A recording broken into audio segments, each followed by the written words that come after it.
Hello dear parents. ನಿಮ್ಮ ಮಗು ನಿಮ್ಮ ಮಾತು ಕೇಳ್ತಾ ಇಲ್ವಾ? ನಿಮಗೂ ಕೂಡ ನಿಮ್ಮ ಮಕ್ಕಳಿಗೆ ಬೈದು ಬೈದು ಸಾಕಾಗಿದೆಯಾ?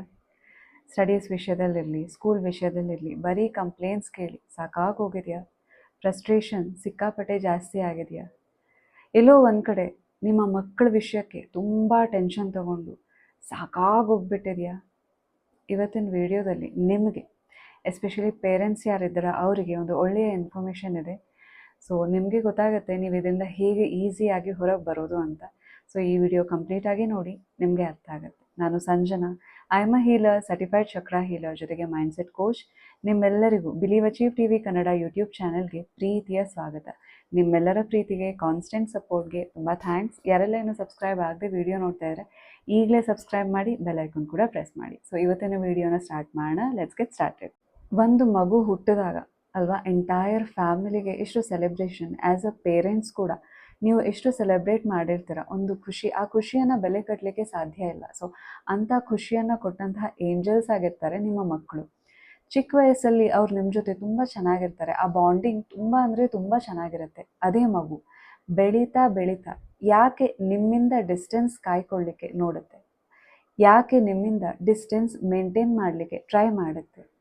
ಎಲ್ಲೋ ಒಂದು ಕಡೆ ಆ ತನ್ನ ಮನಸ್ಸಿನ ಭಾವನೆ ಇರಲಿ, ಅದನ್ನೆಲ್ಲ ಹೈಡ್ ಮಾಡ್ತಾ ಯಾಕೆ ಹೋಗುತ್ತೆ, ಅಥವಾ ಒಂದು ರೆಬಿಲಿಯನ್ ಕಿಡ್ ಆಗಿ ಯಾಕೆ ಬೆಳೆಯುತ್ತೆ, ಸಣ್ಣ ಪುಟ್ಟ ವಿಷಯಕ್ಕೂ ಹಠ ಮಾಡಿ ಇರಿಟೇಟ್ ಮಾಡುವಂಥ ಮಗುವಾಗಿ ಯಾಕೆ ಬೆಳೆಯುತ್ತೆ. ಅಫ್ಕೋರ್ಸ್ ಆ್ಯಸ್ ಅ ಪೇರೆಂಟ್ ನೀವು ಇದನ್ನೆಲ್ಲ ನೋಡ್ತಾ ನೋಡ್ತಾ ಡಿಸ್ಟರ್ಬ್ ಅಂತೂ ಆಗೇ ಇರ್ತೀರ. ನಿಮ್ಮ ಮಗುವನ್ನು ಸರಿದಾರಿಗೆ ತರಲಿಕ್ಕೆ ಅಥವಾ ಒಳ್ಳೆಯ ಬಿಹೇವಿಯರನ್ನು ಕಳಿಸ್ಲಿಕ್ಕೆ ನೀವು ತುಂಬ ಟ್ರೈ ಮಾಡ್ತಾ ಇರ್ತೀರ. ಬೈತಾನೂ ಇರ್ತೀರ, ಟಾಂಟ್ ಮಾಡ್ತಾನೂ ಇರ್ತೀರ, ಎಕ್ಸ್ಟ್ರೀಮ್ ಕೇಸಸಲ್ಲಿ ಹೊಡೆದಿರ್ಬೋದು. ನಿಜ ಹೇಳಿ ಡಿಯರ್ ಪೇರೆಂಟ್ಸ್, ಇದನ್ನೆಲ್ಲ ಮಾಡಿ ನಿಮ್ಮ ಮಗುವಿನಲ್ಲಿ ಎಷ್ಟು ಪ್ರೋಗ್ರೆಸ್ ಕಂಡಿದೆ? ನೀವು ಹೊಡೆದ ತಕ್ಷಣ ನಿಮ್ಮ ಮಗು ಚೇಂಜ್ ಆಗಿದೆಯಾ? ಅಥವಾ ಡೈಲಿ ನೀವು ಬೈತಾ ಇರ್ತೀರಲ್ಲ, ಅದು ಇದು ಹಾಗೆ ಹೀಗೆ ಅಂತ. ಸೊ ಬೈದು ಬೈದು ಬೈದು ಏನಾದರೂ ನಿಮ್ಮ ಮಗು ಚೇಂಜ್ ಆಗಿದೆಯಾ? ಅಥವಾ ಇನ್ನೂ ಜಾಸ್ತಿ ಕಂಪ್ಲೇಂಟ್ ಮಾಡೋದು, ಹಠ ಮಾಡೋದು ಜಾಸ್ತಿ ಆಗಿದೆಯಾ? ಹಾಗಾದರೆ ಇದಕ್ಕೆಲ್ಲ ಏನು ಪರಿಹಾರ ಅಲ್ವಾ? ಸೊ ಸಮಸ್ಯೆ ಇದೆ ಅಂದಮೇಲೆ ಪರಿಹಾರ ಇರಲೇಬೇಕು. ಈ ಪರಿಹಾರ ಏನು ಅಂತ ಹೇಳೋದಕ್ಕಿಂತ ಮುಂಚೆ ಈ ಬೈಗುಳದ ಬಗ್ಗೆ, ಮಕ್ಕಳಿಗೆ ಪದೇ ಪದೇ ಪದೇ ಬೈತಾ ಇರ್ತೀರ ಅಲ್ವಾ, ಸೊ ಅದ್ರ ಬಗ್ಗೆ ಕ್ಲಾರಿಟಿ ಕೊಡಲೇಬೇಕು. ಖಂಡಿತ ಅಲ್ಲ, ನೀವೆಲ್ಲರೂ ಬೈತಾ ಇರ್ತೀರ. ಮಗುವಿನಲ್ಲಿ ಎಷ್ಟು ಪ್ರೋಗ್ರೆಸ್ ಕಂಡಿದೆ, ಎಷ್ಟು ಚೇಂಜಸ್ ಕಂಡಿದೆ ಅದು ನಿಮಗೆ ಗೊತ್ತಿರುತ್ತೆ. ನೆನ್ಪಿಡಿ, ಆ್ಯಸ್ ಅ ಪೇರೆಂಟ್ ಖಂಡಿತ ನೀವು ಮಾಡೋದು ತಪ್ಪು ಅಥವಾ ನಿಮ್ಮ ಇಂಟೆನ್ಷನ್ ತಪ್ಪು ಅಂತ ಹೇಳಿ ಅಪ್ಪ ಅಮ್ಮ ಅಂತ ಹೇಳಿದ ಮೇಲೆ ಅವರಷ್ಟು ನಮಗೆ ಒಳ್ಳೆಯದನ್ನು ಬಯಸುವವರು, ಅನ್ಕಂಡೀಷ್ನಲಿ ಪ್ರೀತಿ ಕೊಡುವವರು ಯಾರೂ ಇಲ್ಲ ಜಗತ್ತಲ್ಲಿ ಅಲ್ವಾ. ಸೊ ಅಷ್ಟು ಒಳ್ಳೆಯ ಅಪ್ಪ ಅಮ್ಮ. ಆ್ಯಂಡ್ ಆಲ್ಸೋ ನೀವು ಬೈತಾ ಇದ್ದೀರಾ ಅಂತ ಅಂದರೆ ಖಂಡಿತ ಅದ್ರ ಹಿಂದೆ ನಿಮ್ಮ ಉದ್ದೇಶ ಅಂತೂ ಕೆಟ್ಟದಾಗಿರ್ಲಿಕ್ಕೆ ಸಾಧ್ಯನೇ ಇಲ್ಲ. ಕನಸಿನಲ್ಲೂ ಕೂಡ ನಿಮ್ಮ ಮಗುವಿನ ಬಗ್ಗೆ ಕೆಟ್ಟದಾಗಿ ಯೋಚನೆ ಮಾಡುವಂಥ ಸಾಧ್ಯತೆ ಇಲ್ಲವೇ ಇಲ್ಲ. ಆದರೆ ಡಿಯರ್ ಪೇರೆಂಟ್ಸ್, ಒಂದು ವಿಷಯ ನೆನ್ಪಿಟ್ಕೊಳ್ಳಿ, ನಿಮ್ಮ ಬಾಯಿಂದ ಬರುವಂಥ ಪ್ರತಿಯೊಂದು ಮಾತು ಕೂಡ ಅಫರ್ಮೇಷನ್.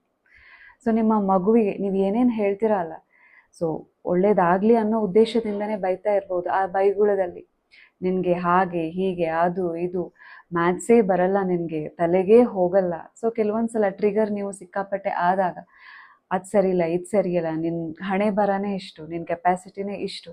ಸೊ ಈ ಥರ ನೀವು ಅಫರ್ಮೇಷನ್ ನಿಮ್ಮ ಮಗುವಿಗೆ ಕೊಡ್ತಾ ಇದ್ದಾಗ ಫೇತ್ಫುಲಿ ನೀವೇನು ಹೇಳ್ತೀರಾ ಅದನ್ನೇ ನಿಮ್ಮ ಮಗು ಗ್ರಾಸ್ಪ್ ಮಾಡುತ್ತೆ, ಫಾಲೋ ಕೂಡ ಮಾಡುತ್ತೆ.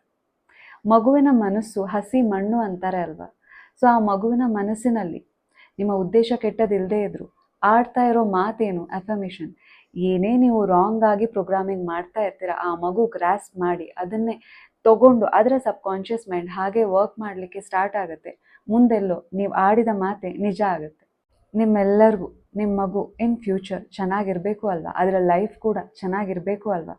ಸೊ ಅದಕ್ಕೋಸ್ಕರನೇ ನೀವು ಕಷ್ಟಪಡ್ತಾ ಇರ್ತೀರ. ಅದಕ್ಕೋಸ್ಕರನೇ ನೀವು ಏನೇ ಆದರೂ ಕೂಡ ಮಗುವಿಗೆ ಏನೂ ಕಮ್ಮಿ ಆಗಬಾರ್ದು ಅಂತ ತುಂಬ ಹಾರ್ಡ್ ವರ್ಕ್ ಮಾಡಿ ಅದಕ್ಕೆ ಅಷ್ಟು ಕಂಫರ್ಟ್ ಕೊಟ್ಟಿರ್ತೀರ, ಲಕ್ಸುರಿ ಕೊಟ್ಟಿರ್ತೀರ, ಒಳ್ಳೆ ಎಜುಕೇಷನ್ ಕೊಟ್ಟಿರ್ತೀರ. ಎಲ್ಲ ಒಳ್ಳೇದು ಕೊಡ್ತಾ ಕೊಡ್ತಾ ಇಲ್ಲೋ ಒಂದು ಪಾಯಿಂಟ್ ಮಿಸ್ಸಿಂಗ್ ಇದೆ ಅಂತ ಅನಿಸ್ತಾ ಇಲ್ವಾ? ಎಷ್ಟೋ ಸಲ ನಿಮಗೆ ಅನಿಸಿದೆ ಅಲ್ಲ, ಇಷ್ಟೆಲ್ಲ ಮಾಡ್ತಾ ಇದ್ರೂ ಕೂಡ ಇದ್ರ ವ್ಯಾಲ್ಯೂ ಮಗುಗೆ ಗೊತ್ತಾಗ್ತಾ ಇಲ್ಲ, ಯಾಕೆ ಅನ್ನೋ ಕ್ವೆಶನ್ ನಿಮಗೆ ಬಂದಿರುತ್ತೆ ಅಲ್ವಾ. ಸೊ ಇನ್ನೇನು ಎಕ್ಸ್ಟ್ರಾ ಮಾಡ್ಲಿಕ್ಕೆ ಸಾಧ್ಯ ನನ್ನಿಂದ ಅನ್ನೋ ಕ್ವೆಶನ್ನು ಬಂದಿರುತ್ತೆ ಅಲ್ವಾ. ಹಾಗಾದರೆ ಆ ಮಿಸ್ಸಿಂಗ್ ಪಾಯಿಂಟ್ ಏನು? ಆ ಮಿಸ್ಸಿಂಗ್ ಪಾಯಿಂಟೇ ಮೈಂಡ್ಫುಲ್ನೆಸ್. ಸೊ ಆ ಮೈಂಡ್ಫುಲ್ನೆಸ್ ಅನ್ನೋ ಬ್ಯೂಟಿಫುಲ್ ದಾರಿಯಲ್ಲಿ ಬರೀ ಆ ಮಗು ಒಬ್ಬರೇ ನಡ್ಕೊಂಡು ಹೋದರೆ ಸಾಕಾಗಲ್ಲ. ಆ ಮಗುವಿನ ಕೈ ಹಿಡಿದು ಆ ಮಗುವಿನ ಜೊತೆ ನೀವು ಕೂಡ ನಡ್ಕೊಂಡು ಹೋಗಬೇಕು. ಜಸ್ಟ್ ಇಮ್ಯಾಜಿನ್ ಒಂದು ಮಗು, ಅದಕ್ಕೆ ಎಜುಕೇಷನ್ನು ಸಿಗ್ತಾ ಇದೆ, ಅಪ್ಪ ಅಮ್ಮನ ಪ್ರೀತಿನೂ ಸಿಗ್ತಾ ಇದೆ, ಜೊತೆಗೆ ಅದನ್ನು ವ್ಯಾಲ್ಯೂ ಮಾಡಲಿಕ್ಕೆ ಮೈಂಡ್ಫುಲ್ನೆಸ್ನ ನಾಲೆಜ್ ಕೂಡ ಸಿಗ್ತಾ ಇದೆ ಅಂತ ಅಂದರೆ ಆ ಮಗುವಿನ ಲೈಫ್ ಎಷ್ಟು ಚೆನ್ನಾಗಿರುತ್ತೆ. ಸಿ, ನಾವೇ ಚಿಕ್ಕವ್ರು ಇರಬೇಕಾದ್ರೆ ಈ ಮೈಂಡ್ಫುಲ್ನೆಸ್ನ ನಾಲೆಜ್ ಏನಾದರೂ ತಿಳಿದಿದ್ದರೆ ನಮ್ಮ ಲೈಫ್ ಇನ್ನೂ ಎಷ್ಟು ಚೆನ್ನಾಗಿರ್ತಿತ್ತು ಅಲ್ವಾ. ಸೊ ನಾವೆಲ್ಲ ಈಗ ಮೈಂಡ್ಫುಲ್ನೆಸ್ ಕಲಿತಾ ಇದ್ದೀವಿ, ಆದರೆ ಚಿಕ್ಕ ಮಕ್ಕಳ ಮನಸ್ಸು ಹಸಿ ಮಣ್ಣು ಅಲ್ವಾ. ನೀವು ಯಾವ ಶೇಪ್ಗೆ, ಯಾವ ಮೌಲ್ಡ್ಗೆ ಹಾಕ್ತೀರ ಅದೇ ಥರದ ಶೇಪ್ ಪಡ್ಕೊಳ್ಳುತ್ತೆ ಅಂತ ಅಂದಮೇಲೆ ಆ ಚಿಕ್ಕ ಮಗುಗೆ ಚಿಕ್ಕ ವಯಸ್ಸಲ್ಲೇ ಈ ಮೈಂಡ್ಫುಲ್ನೆಸ್ ರುಚಿ ಹಚ್ಚಿಸಿದ್ರೆ ಏನಾಗುತ್ತೆ. ನೆನ್ಪಿಡಿ, ಮಕ್ಕಳಿಗೆ ಆ್ಯಕ್ಚುಲಿ ಈ ಪಾಸಿಟಿವಿಟಿ ರುಚಿ ಏನಿದೆ ಒಂದು ಸಲ ಸಿಕ್ತು ಅಂತ ಅಂದರೆ they get addicted to this positivity. So ಏನಾಗ್ತಾ ಇತ್ತು ಅಂತ ಅಂದರೆ ಮಾಸ್ಟರ್ ಕ್ಲಾಸಲ್ಲಿ ಪೇರೆಂಟ್ಸ್ ಕೂತು ಹೀಲಿಂಗ್ ಕಲಿತಾ ಇರಬೇಕಾದ್ರೆ ಮಕ್ಕಳು ಔಟ್ ಆಫ್ ಕ್ಯೂರಿಯಾಸಿಟಿ ಸುಮ್ಮನೆ ಬಂದು ಕೂರ್ತಿದ್ರು ಫಸ್ಟ್ ಡೇ, ಆಯಿತಾ. ಹೋಗ್ತಾ ಹೋಗ್ತಾ ಅಪ್ಪ ಜೊತೆ ಅಮ್ಮ ಜೊತೆ ಅವರು ಕೂಡ ಬಂದು ಕೂರ್ತಿದ್ರು. ಸೊ ಅವ್ರಿಗೆ ಏನು ಅರ್ಥ ಆಗ್ತಿತ್ತೋ ಬಿಡ್ತಿತ್ತೋ ಗೊತ್ತಿಲ್ಲ, ಆದರೆ ಆ ಎನರ್ಜಿ ಇರಲಿ, ಆ ವೈಬ್ರೇಷನ್ ಇರಲಿ, ಆ ಪಾಸಿಟಿವಿಟಿಗೆ ಇರಲಿ, ಅವರು ಸಸೆಪ್ಟೆಬಲ್ ಇರ್ತಾರೆ. ಅಂದರೆ ಈಸಿಯಾಗಿ ಪಾಸಿಟಿವಿಟಿಯನ್ನು ರಿಸೆಪ್ಟಿವ್ ಮಾಡುವಂಥ ಅಥವಾ ರಿಸೀವ್ ಮಾಡುವಂತಹ ಕೆಪ್ಯಾಸಿಟಿ ಮಕ್ಕಳಿಗಿರುತ್ತೆ. ಸೊ ಇದಕ್ಕೆ ಬೆಸ್ಟ್ ಎಕ್ಸಾಂಪಲ್ ಅಂತ ಅಂದರೆ ಮಾಸ್ಟರ್ ಕ್ಲಾಸ್ ಸ್ಟೂಡೆಂಟ್ ಶೇರ್ ಮಾಡ್ತಾಯಿದ್ರು. ಆ್ಯಕ್ಚುಲಿ ಅವರು ಕ್ಲಾಸ್ ಅಟೆಂಡ್ ಆದಾಗ ಔಟ್ ಆಫ್ ಕ್ಯೂರಿಯಾಸಿಟಿ ಅವ್ರ ಮಗ ನೋಡ್ತಾ ಇರ್ತಿದ್ರು ಅಮ್ಮ ಏನು ಮಾಡ್ತಿದ್ದಾರೆ ಅಂತ. ಸೊ ಏನು ಮೈಂಡ್ಫುಲ್ನೆಸ್ ಪ್ರಾಕ್ಟೀಸ್ ಮಾಡ್ತಿದ್ದಾರೆ ಅಂತ. ಸೊ ನೋಡ್ತಾ ಇರ್ತಿದ್ರು ಅಷ್ಟೇ. Slowly he got influenced from his mom, ಆಯಿತಾ. ಅವ್ರ ಅಮ್ಮ ಏನು ಆ ಮೈಂಡ್ಫುಲ್ನೆಸ್ ಪಾಸಿಟಿವಿಟಿ ಫಾಲೋ ಮಾಡ್ತಾಯಿದ್ರು, ಸ್ಲೋಲಿ ಇನ್ಫ್ಲೂಯೆನ್ಸ್ ಆಗಲಿಕ್ಕೆ ಸ್ಟಾರ್ಟ್ ಆದರು and he started practicing mindfulness. ಜೊತೆಗೆ ಚಾನೆಲ್ನಲ್ಲಿ ಒಂದು ವೆಯ್ಟ್ ಲಾಸ್ ಸಬ್ಲಿಮಿನಲ್ ಇದೆ.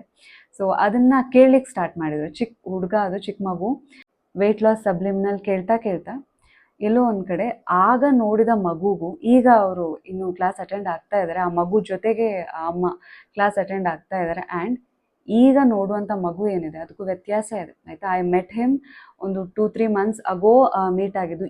ಈಗ ನೋಡಿದಾಗ ಸೊ ಅಮ್ಮ ಮತ್ತು ಮಗ ಇಬ್ಬರು ಕೂರ್ತಾರೆ, ನೋಡಿದರೆ ಅಮ್ಮ ಮಗ ಅಂತ ಅನಿಸಲ್ಲ, ಬದಲಾಗಿ ಬೆಸ್ಟ್ ಫ್ರೆಂಡ್ಸ್ ಕೂತಾಗೆ ಅನಿಸಿರುತ್ತೆ. ಸೊ ಅಷ್ಟು ಆ ಮೈಂಡ್ಫುಲ್ನೆಸ್ಗೆ ಇಷ್ಟು ರಿಸೆಪ್ಟಿವ್ ಇದ್ದಾರೆ ಅಂತ ಅಂದರೆ. ಸೊ ಹಿ ಸ್ಟಾರ್ಟೆಡ್ ಎಲ್ಲ ಯೋಗ ಕ್ಲಾಸ್ ಇರಲಿ, ಮೈಂಡ್ಫುಲ್ನೆಸ್ ಕ್ಲಾಸ್ ಇರಲಿ. ಆ್ಯಸ್ ಯು ನೋ, ಈಗ ಸಮ ಹಾಲಿಡೇಸ್ ಅಲ್ಲ, ಸೊ ಮಕ್ಕಳು ಈಸಿಯಾಗಿ ಮೊಬೈಲ್ ಅಡಿಕ್ಷನ್ಗೆ ಹೋಗ್ತಾರೆ. ಬಟ್ ಅವರು ಏನಂತ ಅಂದರೆ ಈಗ ಮೊಬೈಲ್ ಅಡಿಕ್ಷನ್ ಎಲ್ಲ ಇಲ್ಲ, ಆರಾಮಾಗಿ ಈಗ ಮೈಂಡ್ಫುಲ್ನೆಸ್, ಯೋಗ, ಸ್ಪೋರ್ಟ್ಸ್, ಫುಟ್ಬಾಲ್ ಎಲ್ಲ ಪ್ರಾಕ್ಟೀಸಸ್ ಮಾಡಿ. ಆ್ಯಂಡ್ ಅವ್ರ ಫುಡ್ ಹ್ಯಾಬಿಟ್ ಹೇಗೆ ಚೇಂಜ್ ಆಗಿದೆ ಅಂತ ಅಂದರೆ, ಮೊದಲೆಲ್ಲ ಸಮ ಹಾಲಿಡೇಸಲ್ಲಿ ಅವರು ಬರೀ ಜಂಕ್ ಫುಡ್ ಅದು ಇದು ಕೇಳ್ತಿದ್ರು. ಈಗ he started eating sprouts. Actually ಅಮ್ಮ ಹತ್ರ ಅವರೇ ಹೋಗಿ ಕೇಳ್ತಾರಂತೆ, ಫ್ರೂಟ್ಸ್ ಕೊಡು, ವೆಜಿಟೇಬಲ್ಸ್ ಕೊಡು, ಒಳ್ಳೆ ಫುಡ್ ಕೊಡು ಅಂತ. ಸೊ ಆ ರೀತಿ ಇನ್ಫ್ಲೂಯೆನ್ಸ್ ಮಾಡದೆ ನೀವು ಎಷ್ಟು ಸಲ ನಿಮ್ಮ ಮಕ್ಕಳಿಗೆ ಬೈದಿರ್ತೀರ, ಅದು ತಿನ್ನು, ಇದು ತಿನ್ನು, ಈ ವೆಜಿಟೇಬಲ್ ತಿನ್ನು, ಆ ಫ್ರೂಟ್ ತಿನ್ನು ಅಂತ. ಬಟ್ ಆನ್ ದೇಯರ್ ಓನ್ ನನಗೆ ಇದು ಬೇಕು, ಈ ವೆಜಿಟೇಬಲ್ ಬೇಕು, ಈ ಫ್ರೂಟ್ ಬೇಕು, ಈ ಮೈಂಡ್ಫುಲ್ನೆಸ್ ಹ್ಯಾಬಿಟ್ ಬೇಕು, ನಾನು ಹೇಗೆ ಪಾಸಿಟಿವಿಟಿಯನ್ನು ಫಾಲೋ ಮಾಡಬೇಕು ಅಂತ ಆ ಮಕ್ಕಳು ತನ್ನಿಂತಾನೆ ಹೇಳಿದಾಗ kind of satisfaction as a parent ನಿಮ್ಮಲ್ಲಿ ಹೆಂಗಿರುತ್ತೆ. ಆ್ಯಕ್ಚುಲಿ ಇನ್ನೊಂದು ವಿಷಯ ಏನು ಅಂತ ಅಂದರೆ, ಒಂದು ಮಗು ಅದು ಕೂಡ ಹೀಲಿಂಗ್ ಕ್ಲಾಸ್ ಅಟೆಂಡ್ ಆಗ್ತಾ ಇತ್ತು. ಒಂದಿನ ಏನಾಯಿತು, ಸ್ಕಿಪ್ ಮಾಡೋಣ, ಮಕ್ಳಿಗೆ ಬೇಡ ಬರೀ ಪೇರೆಂಟ್ಸ್ಗೆ ಕ್ಲಾಸ್ ಇಡೋಣ ಅಂತ. ಸೊ ಐ ಡಿಸೈಡೆಡ್ ಅನೌನ್ಸ್ ಕೂಡ ಮಾಡಿದೆ. ಬಟ್ ಆ ಮಗು ಟೆಕ್ಸ್ಟ್ ಮಾಡಿ ಹೇಳ್ತು, I want to heal my emotions ಅಂತ. ಚಿಕ್ಕ ಮಗು ಅದು, but still he told me that I want to heal my emotions. ನಿಮಗೆ ಗೊತ್ತಿಲ್ಲ ನಿಮ್ಮ ಮಗುವಿನ ಮನಸ್ಸಿನಲ್ಲಿ ಏನೇನೆಲ್ಲ ನಡೀತಾ ಇರುತ್ತೆ ಅಂತ. ಜಸ್ಟ್ ಬಿಕಾಸ್ ಅವರು ಸಣ್ಣವರು ಅಂತ ಅಂದರೆ ಅವರಿಗೆ ಮನಸ್ಸಿಲ್ಲ ಅಂತ ಅಲ್ಲ, ಅಥವಾ ನೀವು ಹೇಳಿದ್ದು ಅವ್ರ ಮನಸ್ಸಿಗೆ ಹರ್ಟ್ ಆಗಲ್ಲ ಅಂತ ಅಲ್ಲ. ಅಫ್ಕೋರ್ಸ್ ಕೆಲವೊಂದು ಮಕ್ಕಳು ಅದನ್ನು ಎಕ್ಸ್ಪ್ರೆಸ್ ಮಾಡ್ತಾರೆ, ಇನ್ನೂ ಕೆಲವೊಂದು ಮಕ್ಕಳು ಮನಸ್ಸಿನಲ್ಲಿ ಹೋಲ್ಡ್ ಮಾಡಿರ್ತಾರೆ. ಅವರ ವೇಯಲ್ಲಿ ಹೋಗಿ ಅವರನ್ನು ಆಕ್ಸೆಪ್ಟ್ ಮಾಡಿ, ಜೊತೆಗೆ ಅವರನ್ನು ರೆಸ್ಪೆಕ್ಟ್ ಮಾಡುವಂಥ ಅಗತ್ಯನೂ ತುಂಬ ಇರುತ್ತೆ. ಎಲ್ಲೋ ಒಂದು ಕಡೆ ಚಿಕ್ಕ ಮಕ್ಕಳನ್ನು ನಾವು ರೆಸ್ಪೆಕ್ಟ್ ಮಾಡಲ್ಲ ಅಲ್ವಾ. ನಮ್ಮದೇನಿದೆ, ನಮ್ಮ ಥಾಟ್ ಪ್ರೋಸೆಸ್ ಏನಿದೆ, ನಮ್ಮ ಪ್ರೋಗ್ರಾಮಿಂಗ್ ಏನಿದೆ, ಅವ್ರ ಮೇಲೆ ಹೇರ್ಲಿಕ್ಕೆ ನೋಡ್ತೀವಿ ಹೊರತಾಗಿ ಒಂದು ಕ್ಷಣ ನಿಂತು ನಿನ್ನ ಮನಸ್ಸಿನಲ್ಲಿ ಏನಾಗ್ತಾ ಇದೆ, so what you are feeling ಅಂತ ಯಾವಾಗಾದರೂ ಕೇಳಿದ್ದೀರಾ? ಇಲ್ಲ ಅಲ್ವಾ. ಆ್ಯಂಡ್ ಮಕ್ಕಳಿಗೆ ಬರೀ ಉಪದೇಶ ಮಾಡೋದ್ರಿಂದ ಅವರು ಚೇಂಜ್ ಆಗಲ್ಲ. ನೀವು ಎಷ್ಟೇ ಬುದ್ಧಿವಾದ ಹೇಳಿ, ಎಷ್ಟೇ ನೀತಿ ಕತೆ ಹೇಳಿ, ಅವರು ಚೇಂಜ್ ಆಗೋದು ನಿಮ್ಮನ್ನು ನೋಡಿ ಅಷ್ಟೆ. ನೀವೇನು ಮಾಡ್ತಾ ಇದ್ದೀರಾ ಅದನ್ನು ನೀಟಾಗಿ ಫೇತ್ಫುಲಿ ನಿಮ್ಮ ಮಕ್ಕಳು ಫಾಲೋ ಮಾಡ್ತಾರೆ. ಫಾರ್ ಎಕ್ಸಾಂಪಲ್, ನೀವು ಮೊಬೈಲ್ ನೋಡ್ತಾ ಸ್ಕ್ರಾಲ್ ಮಾಡ್ತಾ ಇರ್ತೀರಾ ಆ್ಯಂಡ್ ನಿಮ್ಮ ಮಕ್ಕಳಿಗೆ ಹೋಗು ಓದ್ಕೊ ಅಂತೀರಾ. No, they will not learn or they will not study. ಅದ್ರ ಬದಲಾಗಿ ಆ ಮಗು ಎದುರುಗಡೆ ನೀವೇ ಬುಕ್ ಹಿಡ್ಕೊಂಡು, ನಿಮ್ಗೆ ಇಷ್ಟ ಇರಲಿ ಬಿಡಲಿ, ಒಂದು ಪರ್ಟಿಕ್ಯುಲರ್ ಟೈಮಲ್ಲಿ ಬುಕ್ ಹಿಡ್ಕೊಂಡು ಕೂತು ನೀವು ಓದ್ತಾ ಇದ್ರೆ ಆ ಮಗು ತನ್ನಿಂದ ತಾನೇ ಇನ್ಫ್ಲೂಯೆನ್ಸ್ ಆಗಿ ಆಲ್ಸೋ ಡಿಯರ್ ಪೇರೆಂಟ್ಸ್, ಈ ಪೇರೆಂಟ್ ರೋಲ್ ಪ್ಲೇ ಮಾಡ್ತಾ ಮಾಡ್ತಾ ನಿಮ್ಮನ್ನು ನೀವು ಮರೆತು ಎಷ್ಟು ವರ್ಷ ಆಯಿತು? ನಿಮ್ಮನ್ನು ನೀವು ಇನ್ನೂ ಪ್ರೀತಿಸ್ತಾ ಇದ್ದೀರಾ? ನಿಮ್ಗೇನು ಇಷ್ಟ, ನಿಮ್ಗೇನು ಇಷ್ಟ ಇಲ್ಲ ಎಲ್ಲ ಮರ್ತೇ ಹೋಗಿದೆ ಅಲ್ವಾ? ನಿಮ್ಮ ಫೋಕಸ್ ಯಾರು ಈಗ? ನಿಮ್ಮ ಮಕ್ಕಳು ಅಲ್ವಾ? ನಿಮ್ಮನ್ನು ನೀವು ಪ್ರೀತಿಸೋದು ಮರ್ತಿದ್ದೀರಾ. ನೀವು ಯಾರು, ನಿಮ್ಗೇನು ಇಷ್ಟ ಕಷ್ಟ ಎಲ್ಲ ಮರೆತು 100% ನೀವು ನಿಮ್ಮ ಮಕ್ಕಳಿಗೆ ಕೊಡಲಿಕ್ಕೆ ಹೋಗ್ತಾ ಇದ್ದೀರಾ. ಆ್ಯಂಡ್ ನೀವು ಕೊಡ್ತಾ ಇದ್ದೀರಾ ಕೂಡ. You are giving giving giving. ನೆನ್ಪಿಡಿ, ಯಾವುದೇ ರಿಲೇಷನ್ಶಿಪ್ ಇರಲಿ, ಅದು ಪೇರೆಂಟ್ ರಿಲೇಷನ್ಶಿಪ್ಪೇ ಇರಲಿ, ಪೇರೆಂಟ್ ಅಥವಾ ಚಿಲ್ಡ್ರನ್ ರಿಲೇಷನ್ಶಿಪ್ಪೇ ಇರಲಿ, ನಿಮ್ಮನ್ನು ನೀವು ಮರೆತು ನೀವು ಕೊಡಲಿಕ್ಕೆ ಹೋಗ್ತಾ ಇದ್ದೀರಾ ಅಂತ ಅಂದರೆ ಅದು 100% ಯಾವಾಗಲೂ ಆಗಲಿಕ್ಕೆ ಸಾಧ್ಯ ಇಲ್ಲ. 50% ಅಷ್ಟೇ. ಉಳಿದಿರೋ 50% ಫಿಲ್ ಆಗೋದು ಯಾವಾಗ ಅಂತ ಅಂದರೆ ನಿಮ್ಮನ್ನು ನೀವು ಪ್ರೀತಿಸ್ತಾ ಇರಬೇಕಾದ್ರೆ. ಎಲ್ಲೋ ಒಂದು ಕಡೆ ನಿಮ್ಮನ್ನು ನೀವು ಪ್ರೀತಿಸ್ತಾ ಇದ್ದೀರಾ, ನಿಮ್ಮನ್ನು ನೀವು ಟೇಕ್ ಕೇರ್ ಮಾಡ್ತಾ ಇದ್ದೀರಾ ಥ್ರೂ ಮೈಂಡ್ಫುಲ್ನೆಸ್. ನಿಮ್ಮ ಜೊತೆಗೆ ನಿಮ್ಮ ಮಗು ಏನಿದೆ ಅದು ಕೂಡ ಮೈಂಡ್ಫುಲ್ನೆಸ್ ಪ್ರಾಕ್ಟೀಸ್ ಮಾಡ್ತಾ ಇದೆ ಅಂತ ಅಂದರೆ ಲೈಫ್ ಬ್ಯಾಲೆನ್ಸ್ಡಾಗಿ ಇರುತ್ತಾ ಇಲ್ವಾ? ನೀವೇ ಹೇಳಿ. ಸೊ ಹಾಗಾದರೆ ಇದಕ್ಕೇನು ಸೊಲ್ಯೂಷನ್? ಹೇಗೆ ಮೈಂಡ್ಫುಲ್ನೆಸ್ ಫಾಲೋ ಮಾಡೋದು ಮಕ್ಕಳ ಜೊತೆಗೆ ಅಂತ ನೀವು ಯೋಚನೆ ಮಾಡ್ತಾ ಇರ್ಬೋದು. I have a solution. ಇದೇ ತಿಂಗಳು ಮೇ 13ರಿಂದ ಜೂನ್ 13 ತನಕ ಚಿಲ್ಡ್ರನ್ಸ್ ಸ್ಪೆಷಲ್ ಮಾಸ್ಟರ್ ಕ್ಲಾಸ್ ನಡೀತಾ ಇದೆ. ಸೊ ಈ ಮಾಸ್ಟರ್ ಕ್ಲಾಸ್ನ ಸ್ಪೆಷಾಲಿಟಿ ಏನು ಅಂತ ಅಂದರೆ, ಈ ಕ್ಲಾಸ್ನ ಪೇರೆಂಟ್ಸ್, ಅಪ್ಪ ಅಥವಾ ಅಮ್ಮ ಇಬ್ಬರಲ್ಲಿ ಒಬ್ಬರು ಜೊತೆಗೆ ಮಕ್ಕಳು. ಸೊ ಮಕ್ಕಳ ಜೊತೆಯಲ್ಲಿ ಪೇರೆಂಟ್ ಅಟೆಂಡ್ ಆಗಲೇಬೇಕು. ಸೊ ಮಕ್ಕಳು ಒಬ್ಬರೇ ಅಟೆಂಡ್ ಆಗೋ ಹಾಗಿಲ್ಲ, ಮಕ್ಕಳ ಜೊತೆ ಪೇರೆಂಟ್ ಅಟೆಂಡ್ ಆಗಲೇಬೇಕು. ಜೊತೆಗೆ ಏನಂತ ಅಂದರೆ ಒಂದು ಶೆಡ್ಯೂಲ್ ಇರುತ್ತೆ. ಸೊ ಫಸ್ಟ್ ಮಿನಿಟ್ಸ್ ಏನಿರುತ್ತೆ, ಫಸ್ಟ್ ಫ್ಯೂ ಮಿನಿಟ್ಸ್ ಮಕ್ಕಳಿಗೋಸ್ಕರ healing practices. So healing practices ಕೂಡ ಅಷ್ಟೇ. ಸೊ ಅವರ ಸ್ಟಡಿ ರಿಲೇಟೆಡ್ ಇರ್ಬೋದು, ಮೈಂಡ್ಫುಲ್ನೆಸ್ ಪ್ರಾಕ್ಟಿಸಸ್ ಇರ್ಬೋದು, ಅವ್ರು ಹೇಗೆ ತಮ್ಮ ಡೇ ಟು ಡೇ ಲೈಫಲ್ಲಿ ಸಣ್ಣ ಪುಟ್ಟ ವಿಷಯನ ಮೈಂಡ್ಫುಲ್ಲಿ ಹ್ಯಾಂಡಲ್ ಮಾಡೋದು, ಅವರ ಸ್ಟ್ರೆಸ್ ಇರುತ್ತಲ್ವ, ಎನಿ ಕೈಂಡ್ ಆಫ್ ಸ್ಟ್ರೆಸ್ ಇದ್ದರೆ ಅದನ್ನು ಹೇಗೆ ಹ್ಯಾಂಡಲ್ ಮಾಡೋದು, ಜೊತೆಗೆ how to value relationship, more importantly how to value their own parents, ಅದನ್ನು ಕಲಿತಾರೆ. ಸೊ ಅದರ ಸಕ್ಸಸ್ ಸ್ಟೋರಿನೂ ಇದೆ, ಶೇರ್ ಯು.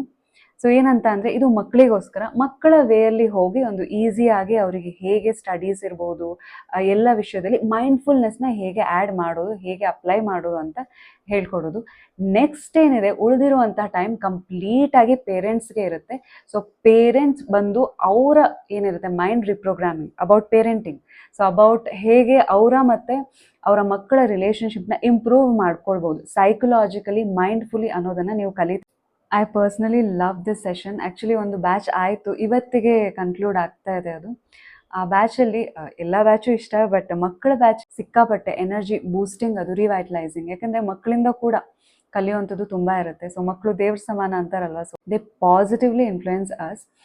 ಸೊ ಏನಂತ ಅಂದರೆ ಇದನ್ನ ಸಕ್ಸಸ್ ಸ್ಟೋರಿ ನಾನು ನಿಮಗೆ ಹೇಳಲೇಬೇಕು, because then you decide it is worth attending or not ಅಂತ. ಸೊ ಏನಂತ ಅಂದರೆ ಒಂದು parent actually she shared me that ನನ್ನ ಮಗ ನನಗೆ ವಾಪಸ್ ಸಿಕ್ಕಿದ್ದಾರೆ ಅಂತ. ಸೊ ಇದರಿಗಿಂತ ದೊಡ್ಡ ಕಮೆಂಟ್ ಬೇಕಾಗಿಲ್ಲ, ಇದಕ್ಕಿಂತ ದೊಡ್ಡ ಫೀಡ್ಬ್ಯಾಕ್ ಬೇಕಾಗೇ ಇಲ್ಲ. ಸೊ ಇನ್ನೊಂದು ಮೋರ್ ಇಂಪಾರ್ಟೆಂಟ್ ಫೀಡ್ಬ್ಯಾಕ್ ಬಂದಿದ್ದೆಲ್ಲನೂ ಮಾಮೀಸೇ, ಬಂದಿರೋರೆಲ್ಲರೂ ಅಮ್ಮಂದಿರೇ ಆಗಿದ್ರು. ಅಮ್ಮಂದಿರು ಯಾರು ನೋಡ್ತಾ ಇದ್ದಾರೆ, ಹಾಗಂತ ಅಪ್ಪಂದಿರಲ್ಲಿ ಫ್ರಸ್ಟ್ರೇಷನ್ ಇರಲ್ಲ ಅಂತಲ್ಲ, but they know to handle somewhat to some extent, ಅವರಿಗೆ ಗೊತ್ತು ಹೇಗೆ ಹ್ಯಾಂಡಲ್ ಮಾಡೋದು ಅಂತ. ಬಟ್ ಮಾಮೀಸ್ ಯಾರು ಇರ್ತೀರ, ಅಮ್ಮಂದಿರ ಯಾರು ಇರ್ತೀರ, ಪ್ರತಿ ಕ್ಷಣಕ್ಕೂ ನೀವು ಫ್ರಸ್ಟ್ರೇಟ್ ಆಗ್ತಾ ಇರ್ತೀರ ಅಲ್ವಾ. ಸೊ ಒಂದು ಫೀಡ್ಬ್ಯಾಕ್ ನನಗೆ ಸಿಕ್ಕಿದ್ದು ಅಮ್ಮಂದಿರಿಂದ ಏನು ಅಂತ ಅಂದರೆ, ಮಕ್ಕಳು ಆ್ಯಕ್ಚುಲಿ ಸರಿಯಾಗೇ ಇದ್ದಾರೆ, ಮಕ್ಕಳನ್ನು ನೋಡೋ ದೃಷ್ಟಿ ಚೇಂಜ್ ಆಗಿದೆ ಅಂತ. ಸೊ ಆ ದೃಷ್ಟಿ ಚೇಂಜ್ ಆಗಿರೋದ್ರಿಂದ ಸೃಷ್ಟಿ ಚೇಂಜ್ ಆಗಲೇಬೇಕು ಅಲ್ವಾ. ಸೊ ಅವ್ರ ಮಕ್ಕಳು ಕೂಡ ಅಷ್ಟು ಮೊದಲಿಗಿಂತನೂ ಈಗ ಇನ್ನೂ ಜಾಸ್ತಿ ಫ್ರೆಂಡ್ಲಿ, ಇನ್ನೂ ಆರಾಮಾಗಿ ಅವ್ರು ಹೇಳೋ ಮಾತನ್ನು ಕೇಳೋದಾಗಿರ್ಬೋದು, ಎಲ್ಲ ಈಸಿ ಆಗ್ತಾ ಇದೆ. ನಿಜಕ್ಕೂ ಆ ಬಾಂಡಿಂಗ್ ಏನಿದೆ ತುಂಬ ಸ್ಟ್ರಾಂಗ್ ಆಗಿದೆ. ಗೊತ್ತು ನಿಮ್ಮ ಡೆಡಿಕೇಶನ್ ಲೆವೆಲ್ ಸಿಕ್ಕಾಪಟ್ಟೆ ಹೈ ಇರುತ್ತೆ ಅಂತ. ಸೊ ಆ ಬ್ಯಾಚಲ್ಲೂ ಕೂಡ ಅಷ್ಟೇ, ಮಕ್ಕಳು ಬರಲಿ ಬಿಡಲಿ, ಪೇರೆಂಟ್ಸ್ ಬಂದು ಕುತ್ಕೊಳ್ತಿದ್ರು, ಅವ್ರು ನೋಟ್ಸ್ ಮಾಡಿ ಆಮೇಲೆ ಮಕ್ಕಳಿಗೆ ಹೇಳ್ತಿದ್ರು. ಇನ್ನೂ ಅಂತ ಅಂದರೆ ಒಂದು ಮಗು ಆ್ಯಕ್ಚುಲಿ ಅದಕ್ಕೆ ಇನ್ನೂ 2.5 ವರ್ಷ ಆಯಿತಾ. ಸೊ ಆ 2.5 ವರ್ಷದ ಮಗುಗೋಸ್ಕರ ಅಮ್ಮ ಬಂದು ನೋಟ್ಸ್ ಮಾಡಿಕೊಂಡು ಅಮ್ಮ ಮೈಂಡ್ಫುಲ್ನೆಸ್ ಕಲಿತಾ ಇದ್ರು, so that she can transfer mindfulness ಇಷ್ಟು ಅರ್ಲಿ ಏಜಲ್ಲೇ ಅಂತ.